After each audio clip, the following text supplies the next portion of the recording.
La Vuelta Femenina kicked off today, a week of racing. We've had some fantastic stages in this race the last couple of years. Marlon Royce leading Movistar with Kat Ferguson there, maybe for a stage. Anna van der Breggen leading SD Works because last year's winner, Demi Vollering, is on FDJ Suez. So we're going to have a big battle. All the big stars here pretty much. Ferron Prevot on Visma. Yeah, Muzic and FDJ and Vollering, very, very strong team. The first stage is a team time trial in Barcelona along Avinguda Diagonal. 8Ks, very short TTT, and there's always drama in the Barcelona team time trials. If you remember Remco at the start of the Vuelta a couple of years ago. And these riders are on a strict schedule. You see Juliette Lebeau on her warm-up podium. It says pre-race bike check at 12:10, and then an hour later warm up, and then there's another bike check which you have to be there 15 minutes beforehand for the last bike check. Lotto get the race underway. Cofidis, the first team to go under 10 minutes long, and we didn't see the beginning of Picnic Post and L, but they set a very, very good time.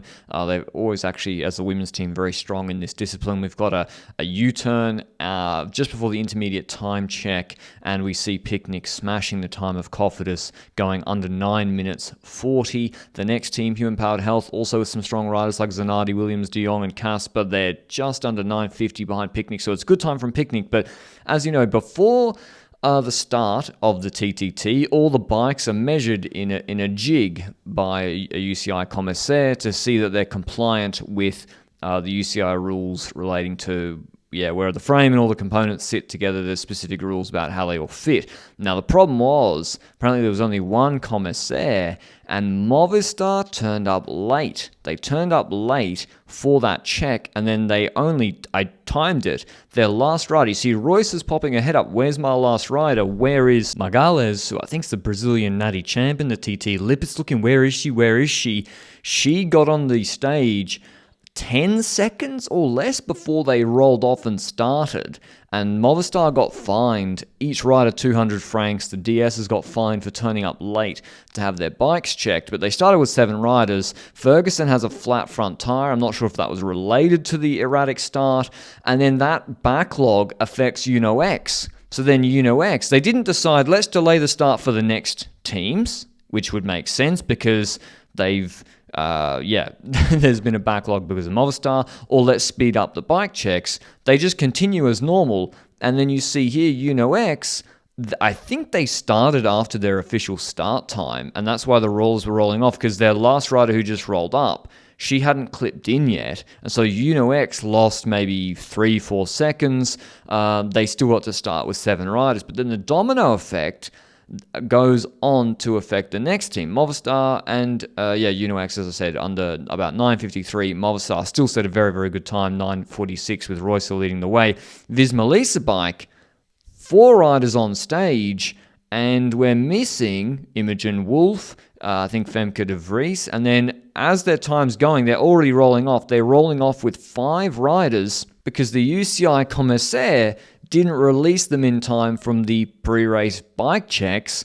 And so I think Femke de Vries, or I think was the 6th rider, she just is able to get back on. Imogen Wolf, we see her coming out of the car chute about 5 seconds after them. She's never able to get back into the draft, and so they have to start the TT with about 5.5 riders. They also, I think, started late because Movistar turned up to the bike check late, and then they just didn't. The commissaires just were like, oh, well, I guess this is how it is.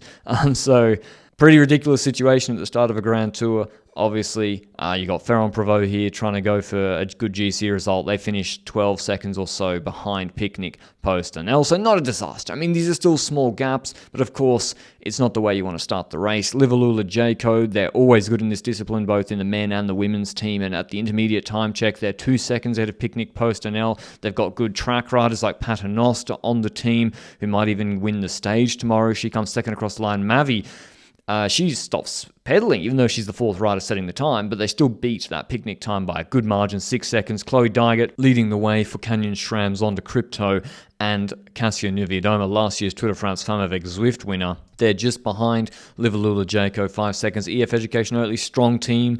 Borghese, Faulkner, very, very powerful riders, but they're down to 4 too quickly. And they do about 8.5 minutes of this 10-minute TT with 4 riders. Still set a very good time, 13 seconds behind Picnic. Phoenix, who have Royackers, who nearly won the Tour last year. They're also within 20 seconds, but stage favourites, Little Trek, Rihanna Marcus, who was 3rd in GC last year, Nee Fisher Black, who's probably their GC protected rider, and then they got Van Dijk and Anna Henderson. They got really, really powerful riders for this TT. They speed up from the intermediate time check and smash the Alula Jayco time. They go 9:30, an average of 51 kilometers an hour, and that's going to be a hard time to beat. And they get their 2 GC riders, obviously, with that time game. But you can't count out SD Works Pro time. They got Van der Breggen. They want to get the best possible result for her, but they're just behind at the intermediate time check. And as they're dropping down to 4 riders, the clock ticks over. Still a very, very good result for SD Works, but they're unable to win the stage.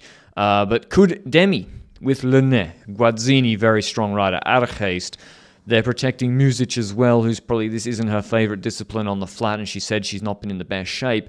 They got to get the best possible result for Demi, but unfortunately for them, Guazzini crashes. She's the second last rider here. I think she clips her pedal, and then she crashes. Wollaston's able to avoid it, but they now miss for the second half of this TT 2 of their most powerful riders. Wollaston's also a track rider. She's probably very above average in a team time trial. And every rider counts, every little difference counts, because also Music isn't pulling. She was on the back there just hanging on. She's trying to finish on the same time as the others, and they lose to Little Trek about 6 seconds, so unable to contest the stage win. So Little Trek win again. They've been dominant in this discipline, and Ellen Van Dijk, you all know how strong she is, but it's a strong team performance as well. She's had a really good year this year, Ellen Van Dijk. Here's what she had to say after the stage.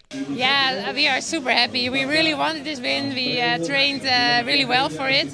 We had the whole team really going for this, not just the riders, but all the staff. We were here with a lot of stuff. So yeah, we really, really wanted this win. So to do it in the end is super nice. Can you take us a bit through the whole team time trial during those 8 kilometers? How did you live through the team? It went super fast. I mean, I saw it was 9 minutes 40 or something. So before you know it, you finish again. And yeah, we had a really good strategy, and we executed that really well. I think we did almost everything the way we wanted. Maybe some tiny things a bit different, but that's always so. Yeah, we were satisfied with the performance, and then yeah, of course, it's just waiting till the other teams finished, if we made it or not. So. And then, yeah, when you're here, you won. It's such a relief. And then these are the best wins because you can celebrate it all together. And yeah, like I said, also with the staff. So it's just a phenomenal win from all the team of Lidl Trek. But I hope you enjoyed the video. I've never actually seen that happen before with the bike checks and then a whole team not having all their riders there. A bit of a farce, to be honest, at the start of such a big race. Until that video of the sprint stage, ciao, ciao.